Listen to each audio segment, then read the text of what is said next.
வணக்கம். இந்த வீடியோவில் கொஸ்டின்ஸ் பற்றி பார்க்கலாம். கொஸ்டின்ஸில் 2 டைப் இருக்குது. ஒன்று WH கொஸ்டின்ஸ்னு சொல்லுவோம், இன்னொன்று SR கொஸ்டின்ஸ்னு சொல்லுவோம். WH கொஸ்டின்ஸ்னால் என்னென்னா, அதை எப்படி நாம் ஐடென்டிஃபை பண்ணலான்னா, அந்த கொஸ்டின்ஸ் எல்லாம் அந்த கொஸ்டின் வேர்ட்ஸ்லேருந்து ஸ்டார்ட் ஆகும். அதுக்கு எக்ஸாம்பிள் என்னென்ன கொஸ்டின் வேர்ட்ஸ்னால் வேர், வென், ஹவு இந்த மாதிரியான கொஸ்டின் வேர்ட்ஸ்லேருந்து ஸ்டார்ட் ஆகும். அந்த கொஸ்டினுக்கு நம்ம ஆன்சர் பண்ணுறோன்னா ஒரு இன்ஃபர்மேஷனை நாம் ஆன்சராக சொல்ல வேண்டியிருக்கும்.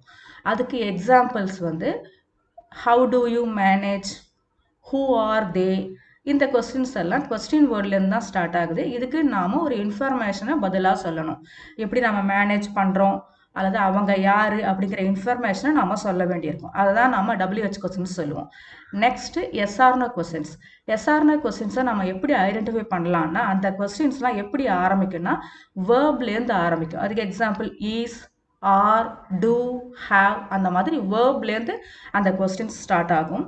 இந்த கொஸ்டினுக்கு ஆன்சர் நாம் எஸ் ஆர் நோ அப்படின்னு சொன்னாலே போதும். அதனால தான் நம்ம SR கொஸ்டின்ஸ்னு நாம் அதை சொல்கிறோம். அதுக்கு examples are you okay, have you finished your work. இப்போ இந்த கொஸ்டின்ஸ்க்கெல்லாம் நம்ம ஓகேவா இருந்தோம்னா எஸ்ன்னு சொல்ல போகிறோம், இல்லைன்னா நோன்னு சொல்ல போகிறோம். ஒர்க்கை முடிச்சிருந்தோம்னா எஸ்ன்னு சொல்ல போகிறோம், இல்லைன்னா நோன்னு சொல்ல போகிறோம். அதுவே போதும். அதனால தான் நம்ம இதை SR கொஸ்டின்ஸ் சொல்லுவோம். இந்த வீடியோ உங்களுக்கு ஹெல்ப்ஃபுல்லாக இருக்கும்னு நம்புகிறேன். என்னோட சேனலை லைக் பண்ணுங்கள், ஷேர் பண்ணுங்கள், சப்ஸ்கிரைப் பண்ணுங்கள். தேங்க்யூ ஃபார் வாட்சிங்.